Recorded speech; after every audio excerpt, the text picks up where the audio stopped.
Kerr? What up, Kurt? This is the first episode of Just Saying, which boy, Chuck, and K. now we've started this podcast because we want to just talk about different issues, different topics, men's mental health, and general support, and just any challenges people face in their day-to-day lives.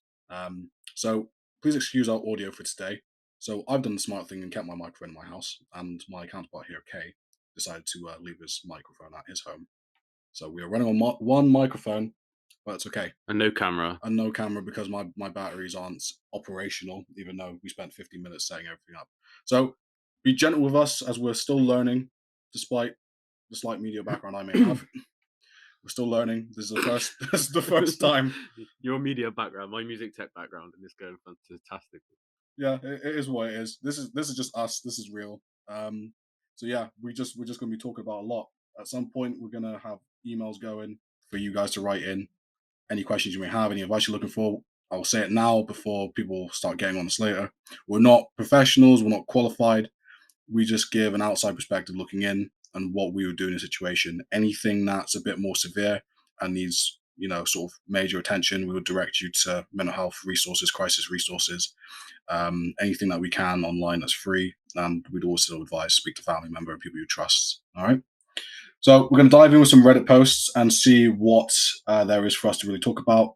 We're going to be going into the Ask Men section and seeing what questions are being raised and what we can sort of best advise and comment on. First off, we've got a post on Reddit by a Melon Min about 10 hours ago. So it doesn't really matter what time it is for you guys, but 10 hours ago, so have that. So what was the biggest lesson you've learned that no one teaches? This is a serious one. It's bills. Yeah, facts. I mean, you're not taught financials in school. Depends on your parents, though, man. And whoever's around you, don't necessarily have to be parents, but education system wise, no. Oh yeah, for sure. Taught that. We'll talk about Pythagoras' theorem, how to measure the circumference of a circle, but bills, how to bake a cake. How to bake a cake. Who? What was his name? Who? Enoch Powell was. Got taught mad stuff, but bills never came into it, and that impacts a lot of young teens to young adults' lives. I think especially these days when kids have got to stay in education until they're 18 years old, and they're legally old enough to live on their own, pay their own bills. Facts. But I tell you, when I moved out, I had no idea how expensive the world was. Neither did I. I moved out in secret. Like, obviously, Kay here, I know you won't mind me saying, my guy got kicked out. I was about to get kicked out, but I took my own option and did my own thing. As soon as I got into the real world, my God, bills were just like, what? Council tax? What? Water rates of what? It's mad. The school, credit to my school, they roughly said about, you're going to be paying this, this, and that, but they never went into, you have to be doing all this. This is, you'll get cut 20% tax from your wages. They didn't mention any of this stuff. So I think bills is the most obvious thing that no one was really taught growing up. But what do you think outside of that? I think for me personally, the most important thing is that what you're not taught growing up by family or friend, well, sometimes friends, is not all family is family. Just because you share the same blood doesn't mean that they will always ride with you. 100%. I would assume that a lot of people listen to this if it ever gets to that point where I actually become big. I'm not being big-headed. And it comes back to that saying, blood makes you related, but loyalty makes you family. Facts. I like it. It is the way. This is the way. And the sooner people really learn that from a young age, the easier it is. Like, for me, with how big my family is, it took me a while to really come into that recollection that family ain't shit, essentially. You are the sum of the 5 people you spend the most time with. Facts. And it ain't a lie. It ain't. I think that's a lesson I'll always pass on to people, that just because your family doesn't mean you have to like them and you don't have to choose to be around them. Your family can be your friends. Kay is my brother. We're not blood related, but my God, we should be. Definitely should be. But yeah, I think that's something from us. You got any more lessons? No, I like that. Top comment with 279 upvotes. People will join in targeting the weaker person if it means that they can be accepted by the herd. Yeah? Herd, yeah. It's about sheep mentality. Sheep mentality. Sheeple. And because Tom McDonald, yeah, it is that sheep mentality. And that's true. I think for me, it took me a long time until maybe I was 14, 15 to really understand that. And some people just don't understand that now. Like me and Kay know people who are our age and in their mid-20s who still the same way. Yeah. But don't follow anyone. Do your own thing. Literally, be your own person. Be independent. Have aspirations. Have goals in your life. Just don't be with people who support your mentality as well. 100%. Right. Let's go on to the next one. All right. So, what is the safest answer when your girlfriend asks if her friend is hot? Okay. Boom! Minefield, I think. Oh, you're going first? Thank God. Yeah, I'm going first. So I know this one. You got that corona, bro. What are you coughing for? Trust me. In my opinion, it doesn't even have to be her friend. Right? I know in this instance we're talking about her friend. But in any instance, if a man tells his girlfriend or his missus, his wife, whatever, that there is no other woman on this planet that is hot, he is a liar. 100%. I 100% agree with that.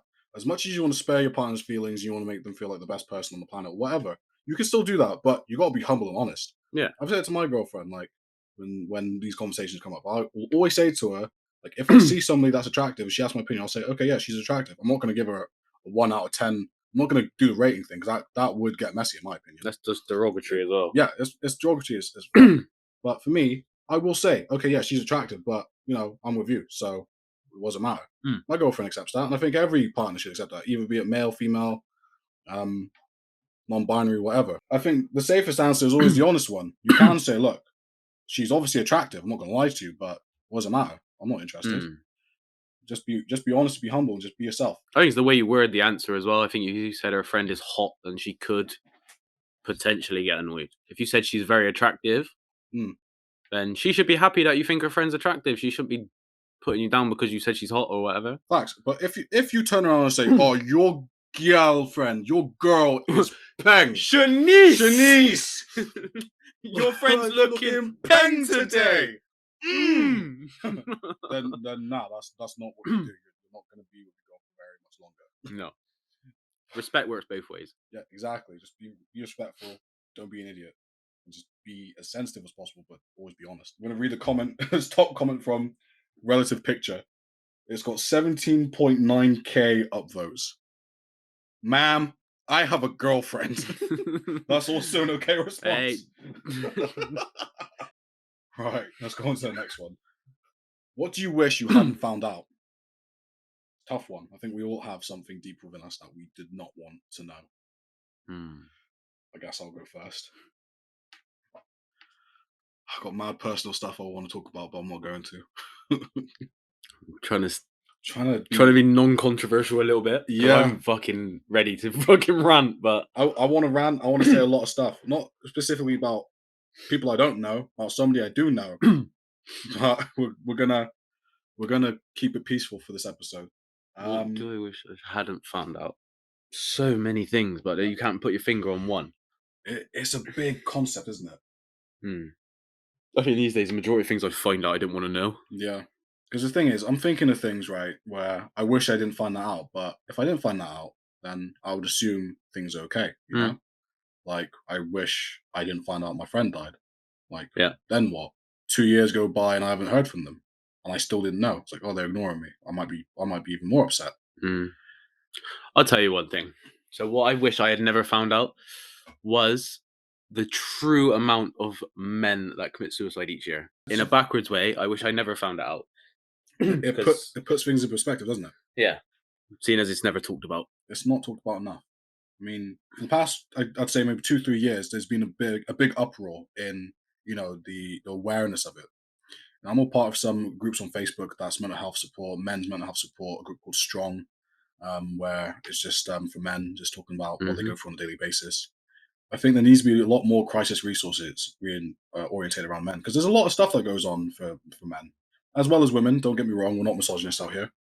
There are things that impact the other genders as well. But to speak personally, as 2 males, statistically speaking, say you divorce your wife, you have 3 kids with your ex-wife. She takes the house. She has full custody of the kids the majority of the time, not saying all the time, paying child maintenance. Most of the time, even in America, there's been mad cases in America where you're still paying for, you've moved out of the house you bought together, it may even be your house. Yeah. And you're paying for it still. You're doing that, what's it called? I can't remember what it's called. I'm searching. If you know what it is I'm trying to say, put it in the comments while I Google this shit. It's when you get divorced from your spouse, You make spousal payments, Yeah. spousal support. What is it actually It's called? maintenance, and it's Spousal maintenance. yeah. What's known as spousal support? It's financial support which can be paid by one spouse, the other spouse, when a marriage breaks down. So that happens. Mm. It's also known as alimony in those in America. Alimony, that's it. Yeah, Alimony alimony checks. That's the payments. one. Obviously, we're from the UK, so things are a bit. There's different words for different things. Mm. That is a good one. The statistics of how many It's a bit of a weird one. I don't mean it in a nasty way. I just wish I didn't know how high it was in a way. Really, really saddening. I'm going to Google it now, see what the statistics are. This is given from the Samaritans, which is a mental health organisation in the UK. Well, I don't know if they're UK based, but this is the biggest one we have. The following figures are accurate as of 9th of September 2022. 524 people died by suicide in 2019. 408 males, which is 78%, and 116 females, which is 22%. The overall suicide rate was 11.0 per 100,000. Yeah, 11 people per 100,000. Male suicide rate is 17.6 per 100,000. 4 times the amount of female suicides. That's mad. 4 times the amount. Well, it's pretty much even with populace wise. That's mad, isn't it? Mm. Like, how do you? And I think another episode we'll talk about why it's like that. I think we do. If you guys want us to talk about that, feel free to drop in the comments. Let us know. Email us. The emails will be everywhere if you do want to write in. Obviously, with that being said, any abuse you have, feel free to give us positive feedback, negative feedback, whatever you've got. Anything that's a bit too untoward, obviously not going to respond to it. All feedback is welcomed. Exactly. We are new to this. We want to help people. Yep. Just want to help. And sounds selfish, but at the same time, this is helping us. Exactly. If we can't help ourselves, how can we help other people? There's Exactly. a quote I saw the other day, and I swear I wanted to save it. I don't know if I did. How can we teach love when we've forgotten how to love ourselves? Facts. I've seen that. 100% agree. And obviously, next episode we should have an up and running camera because my equipment is yeah, 2 microphones, cameras up and running with proper lens on it, microphone, everything. Yeah, it's gonna be sick. So accept our voices for now on whatever video I may overlay on this. I don't know what I'm going to choose. It might be gaming. It might be something else. I don't know. Just appreciate it. You'll see our ugly faces. Some mad anime shit. Up a mountain. Wake up to reality. You know, you've never watched Naruto, but you keep coming out with Madara. Jada keeps running through the shotgun at this. She's on the route. So, next question, which is posted by Blue Caterpillar. When you were young and pictured yourself as an adult, did life turn out how you expected? Why? I guess that means why either way. Like, yeah, why did it or did it not? All right, you can go. You got the floor. No, it didn't. In simple terms, it did not. Completely agree. Nope. At all. My younger self would be smacking my older self right now. Mm-hmm. Like my younger self would test me. Things have not gone the way I planned or any way I envisioned. As hard as I am on myself, a lot of it wasn't my fault. Granted, we all should take control of our own lives, but there's also outside influence and the situation you're in. When I was living with my mum, there's a lot of things I couldn't do because of financial circumstances.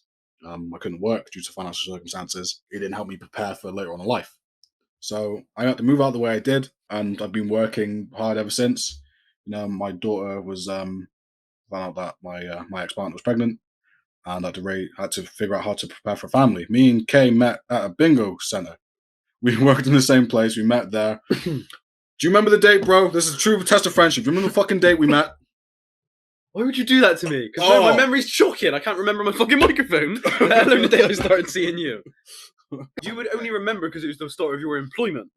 I remember because it's the day I met my brother from another mother. Don't. Yes, no, you fucking don't. You're just mad that I remember. 17th or something. 17th? No, bitch, it wasn't the 17th. What was it? Girl, you sleeping on the couch tonight. I'm a text your partner. You're on the couch tonight. What was it? Bro, it's the 14th of September 2017, bitch. 2017. That resonated with me. That resonated. 14th of September 2017, told you. Oh, you're a snake. Cut that. No, I'm not cutting that. Cut that, bro. That sounds sick. Anyway, carry on. We just had an argument. We're all right. Yeah, we had an argument. We're chilling. Where the fuck was I going with that? Right, yeah. So we met at this bingo place. Mm-hmm. Tight as bonds from there day on. So I worked there for 11 months, and I found out my ex-partner was pregnant. I was like, oh damn, I need something that pays a lot more so I can look after my new family. So then I got into the work I'm in now.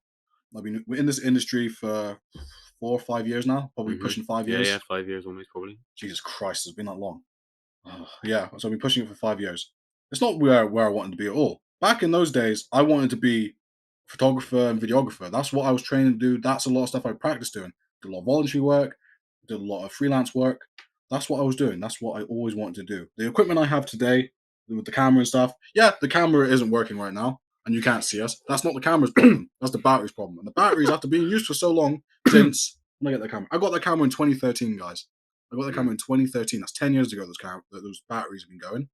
So that's my field. But to not digress any further, no, I'm not where I wanted to be. And why? Situations happen. Everything happens, doesn't it? Everything happens. Life happens, and you got to make adjustments. You got to change things. Some would say I'm successful with the role I'm in. I'm an operations manager now at the age of 24. I'm going to be 25 in November. Some would say I'm successful. Yes, I feel like I am successful because I've climbed a ladder. I've gone from the start of an industry and climbed my way up to the top of management. Yet there's still more places to go, obviously. But for me, this isn't my forever. Being an operations manager isn't my forever. Like I say to my guys on the ground, I say to people around me, I say to my family, this isn't my forever. This isn't where you're going to see me in the next 5 to 10 years. I'm not going to be here for that. My goal, as Kay knows, I want to be an author, and I want to do this. I'm writing a kid's book that's hopefully going to come out this year. It's been in the works for the past 2 years, and I've got a novel that I've been working on for, well, the past 6 years, really. So that's it. No matter what you picture as a kid, because we're quite innocent and, quite ignorant. Naivety. Naivety, exactly. Things won't always go the way you planned, but it doesn't always mean it's a bad thing. Right, now that I took up all your spotlight since you forgot the day we met, you go. You're so salty. Yeah, I am. When you were young and pictured yourself as an adult, did life turn out how you expected? Fuck no. I came from a very detached family, Same. so I wanted nothing to do with them, really. Preacher, brother. So I was going for a military lifestyle. That ended abruptly due to injury. But I've been through probably every fucking industry you could think of. I haven't just stayed in one. As we said, we met in a bingo hall. When I moved from there, I went to insurance broker, clinical waste management, and I went into clinical waste management directly for the NHS. I went for an NHS clinical waste manager, and then I ran an independent automotive store, a friend of my father's. And now I'm a hydraulic engineer. We're in a big bank going Holland and that. Big bucks. Big bucks occasionally. Very heavy commission-based role. Stuck in the same country most of the time. Occasionally go to Holland. But yeah, it was originally going to be a military background, and that was going to be me for my life. Didn't go to plan. Stuck here, and now I find myself doing a podcast with my bro to help us help you. But I don't think 95% of people when they're young will not turn out how they want to turn out. No. For whatever reason, family issues, home issues, whatever. Facts. Unless you're in the UK, we've got silver spoon as a term. In the States, we've got the trust fund kid. Unless you're like that and your family can plan out your life for you and the funds are there, things ain't gonna go the way you want them to. And it's not always a bad thing. Yes, things can happen where you might end up homeless, or there might be serious death in your family. You might even get into a car accident. You may lose your legs or whatever forever. Things may change drastically, but we survive and adapt, and we make our own reality. Mm-hmm. But I guess in conjunction with this question really is, are we happy with what we got? No. I agree. I'm not happy either. I won't be happy until I've got full financial freedom. I agree. I think for me, I've always said I want to be comfortable. Growing up, I was speaking to one of my officers the other day about life because he's a bit lazy. And he told me he needs to change his mindset. So my guy does, bro. Monday to Friday on a very government site, 1:30 in the afternoon to 10 at night. My guy does not get up until 12 o'clock in the afternoon. What? Yeah. And utilize your time, bro. Literally. And he said to me, he's like, Chuck, can I get like a week off to do my driving lessons? Like in my mind, I'm like, yeah, okay, cool. You're doing like 12-hour shifts and stuff. And then the receptionist sat next to him reminds him of his shifts. I'm like, oh yeah, wait a minute. You have the most nicest shift pattern in the world for a security officer. You've got the nicest role. You need to get up. I'd say get up at 9 o'clock. Or if you want to lie, get up at 10 o'clock. I wake up at 10 religiously all the time now. Not that I want to. That's my lie-in for me. I get up at 10. Get up at 10, have a shower, eat breakfast, be ready to do a driving lesson at 11 o'clock. You can get your instructor to drop you in at work. That's Yeah. what I used to do. To drop me in at college or drop me at work, wherever I wanted to go. They'll drop me there because you're paying for the lesson, you're paying for the time, you're paying for the vehicle. Mhm. Just do that. Change your mindset. It's like an influencer says at the moment. It's like, oh, I got to wake up and go to work. It's like, no, you get You to get wake to up wake up. and go to work. You get to do this. Change your mindset. Yeah, we all have bad days, but do it. But I have to drive to work. At least you have a car. At least you Yeah, have a job. at least you're stable. For me, growing up, when this is where I digressed a lot. He told me about, oh, I have a comfortable, wake up every morning. Mm. My mom's got breakfast on the table for me, on lunch and dinner, and she makes my bed, she cleans my room. I was like, see this? We've got two different childhoods here and two different upbringings. I wake up, there's no food. I go to college and don't eat. I come back from college, I don't eat. And then my room is my responsibility, my clothes are my responsibility, all this stuff, which Mm. kids need to learn responsibility, which is fine. But for Yes. me, it was rough. I did not eat in college at all. I'm not ashamed to say it. I had to do things to get food, which I'm not proud of. It's just how it was. But we're not happy with our lives, but we are destined to get to where we want to be. Mm. Utilize your time. Work on yourself. Exactly. Be the you want to see. Oh, hello. Oh, this is getting even more deep. Okay, so last one we're going to cover, which I think we're debating on at the moment because it's got a lot in I it. didn't read that bit. Right. Let me read it out loud. See how strongly this is worded. I think we can do that. All right. Read out loud, but I think we can do it. This has been posted by Competition Lower. How do you like yourself? It's not that I hate myself, just that there's so many things I don't like, but I do nothing about it. Procrastinating a lot, etc. I just can't get myself disciplined long enough. Every time I work on myself, working out of instance, K, do it for a week or two, and I just stop. Really annoying. I think, in all honesty, every person on this who's listening to this and us can relate to this. You're talking about I'm perfect. I'm joking. I'm joking. literally just face palm. K's face. He looked like he wanted to punch me. I think every person in possibly the world at some point will feel like this. But I think this is more of a man's problem, never feeling good enough, right? Because of the image that is given to young men now. I agree to a degree. Okay. There's been a big stigma around how men and even boys, just males in general, need to portray themselves and carry themselves. Like growing up, I think my dad said it to me. K's dad's probably said it to him. I can't speak for K. K will comment in a second. But my dad's definitely said to me, "You're being a wuss." When I used to cry, "You're being a wuss. Stop crying. Boys don't cry. Men don't cry." But we have had that said to us for years. Mm. It's come out in the past 4 years maybe, that it's okay to cry. It's okay not to be okay. I think in the sense of not being good enough, I have been there. I have felt that a lot. I do feel that nowadays. It's something that's hard to manage. You can't rationalize your own head a lot of the time. When you sink too deep into your head, and the irrational thoughts are going, and you think about how much better your life could be if you were like this, or if you did this, Mm. or if people around you did that. Even when it comes to relationships, your ex may say something to you, or your current partner may say something to you. You're like, oh, it'd be better if you were like this. Oh, why can't you do this? Why can't you be like that? You will always be a doubter. You'll always doubt yourself. I don't think this is something that's predominantly suffered with men. No, I don't think that. Women, I think women have a very high insecurity rate themselves. I mean, look at the amount of makeup products that are out there. I used to know a girl who used to physically cry and scream because of how ugly she was. Well, how ugly she felt she was. I didn't think she was ugly at all. People around her didn't think she was ugly at all. But she felt like she was hideous and she was the worst thing on the planet. She was just hideous, worse than Medusa.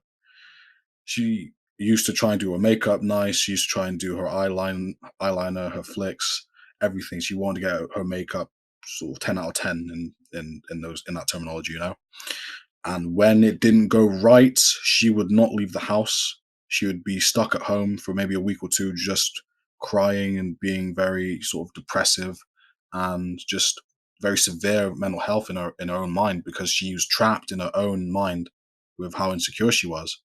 And there's no amount of "you're beautiful" this, or "I think you're great" that. It's like I said earlier, we can't teach people to love if we've forgotten how to love ourselves. She does not love herself. She may do now, I don't know. But women have it just as hard as we do. Granted, there's a big stigma around men's mental health and how we need to be a man. I've had family members tell me I'm not a man, I'm not man enough. And I just say, get fucked. If you don't think I'm man enough for my own decisions, which I think is justified and sound, then why are you in my life? For competition lower, in answer to your question about, you know, how to like yourself, discipline comes in all ways, shapes, and forms. We all procrastinate. We all take our time with things, either it be work or just general life. Me and Kay are martial artists. Mm-hmm. I reached my black belt in combat karate, reached my black belt in taekwondo. Kay's reached your black belt in. Judo and Goshin Jiu-Jitsu. So we have that discipline about us with that. You know, it doesn't have to be martial arts. It can be with music. You're disciplined with your music. You practice every day. You know, you go over your chords. You make your songs, whatever. It's about what you enjoy doing. You can be disciplined with the gym. You can be disciplined with arts. You could be disciplined with talking.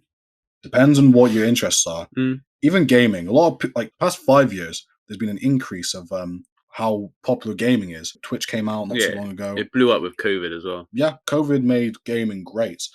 People of the older generation like, oh, the game is not profession. Look at people like Ninja and PewDiePie. KSI started off in game. Look at him now.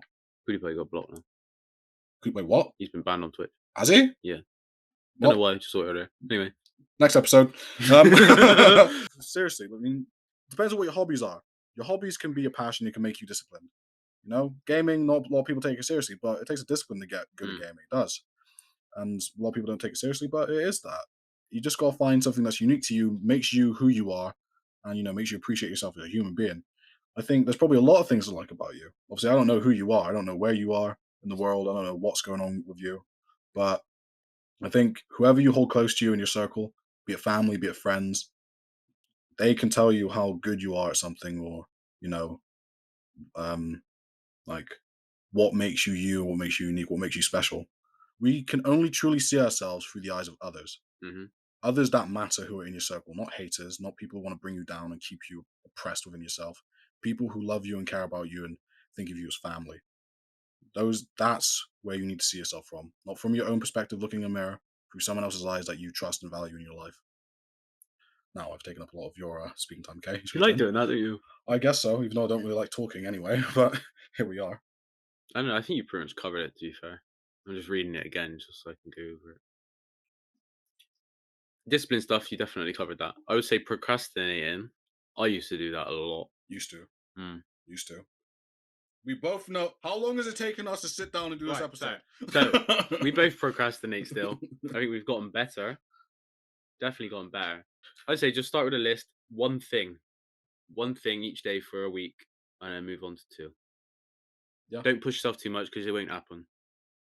I've been there, done that, worn a t-shirt multiple times. Same. If you write yourself a to-do list with 25 things to do in a week, it will never get done, and you'll feel worse because you haven't done them. Do one thing a day for 5 days. Yeah. Have a weekend off.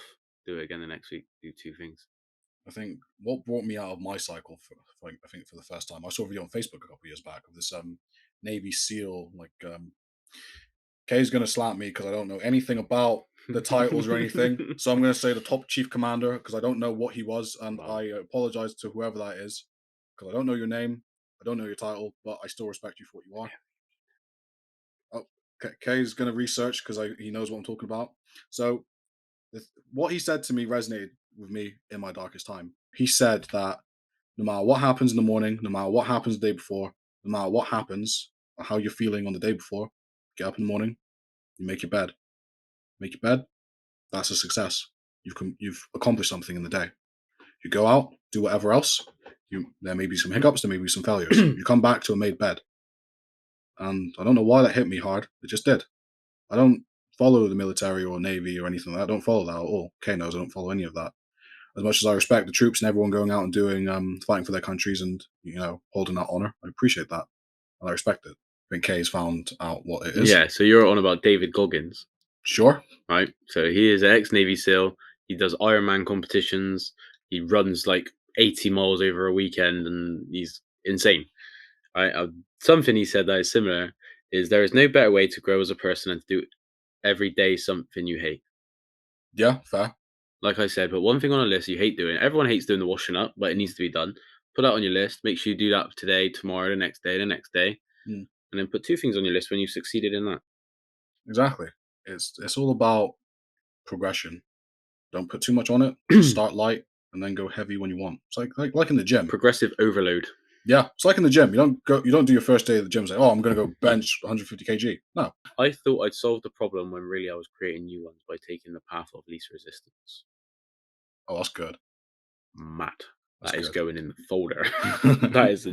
He's a G. Anyone wants a serious motivation, look at what can be achieved, to go and look up David Goggins. One final quote to sort of end this and close it off before I read a comment potentially is it's by an influencer that me and Kay follow. Somebody wrote into him a while ago saying that he was done with life. He wanted to end it all. So the influencer responded to him saying, "Why do you want to do that? Get a gym membership, go to the gym, get yourself a 6-pack, and message me back and tell me how you're feeling." So I don't know how many months it was. The dude went away, did exactly what the person said, got a 6-pack, emailed them through again, and said, "Thank you. You've changed my perspective, my outlook. I'm now in great physical shape. My mental health is tamed. I'm doing a lot better." I'm not saying go to the gym will fix it. Doing something that you enjoy and you love and that you're passionate about, taking each step at a time may help. I'm not saying everything can be cured, but everything can be lessened, and there is support out there. A problem shared is a problem halved. Right, we'll read a comment quick, see what everyone else's thoughts are on Reddit. This is from Went Boxing Once. They've said, work on the parts that you don't like about yourself. I gained some weight, switching jobs, started to hate how lazy I became, and I'm now back in better shape with a little extra. Basically, don't worry about the thoughts themselves. Act better for yourself. It's always work, especially if you're going for change. Bit of typo there. You got this. I agree. Well, that's it, guys. Thank you for tuning into our first episode. Again, apologies for the sound quality and the lack of video. We messed up. Well, I messed up half of it with the video and Half the and batteries. half. Half and half. Joint effort, guys. Joint effort. I mean, it wasn't that Problem hard. shared is a problem halved. Wasn't that hard to remember microphone. Just saying. 2 problems created is a podcast fucked. Well, yeah, thank you for tuning in to Just Saying. It's all about brothers helping brothers, offering advice and best practice that we can. Going to try and push out an episode every week, or maybe a bonus if we can. We've got busy lives, but hey. We're doing this alongside full-time jobs and families. Yeah, so if this does go well, and we do get good success off this, then maybe we can make this our full-time thing. Yeah. But let us know what you think about the first episode down below in the comments. Email us through. Give us any feedback. All feedback is welcomed, as Kay said. Links are in the description below. I wanted to say it for so long. We'll put some links in the descriptions. Yeah. Links to mental health help sites. Yeah, I got a good backlog of resources available. Andy's Man's Club as well, because that's local. And whatever country you guys are in, obviously we're in the UK. If you've got anything from your home countries that you want to share, any resources you've used that you think are useful, anybody you know that's used them, please share them with us. We'll add them into our descriptions as well and make sure everyone has access to all the information that they need. Right, Until next time. Till next time, thank you for tuning in to Just Saying.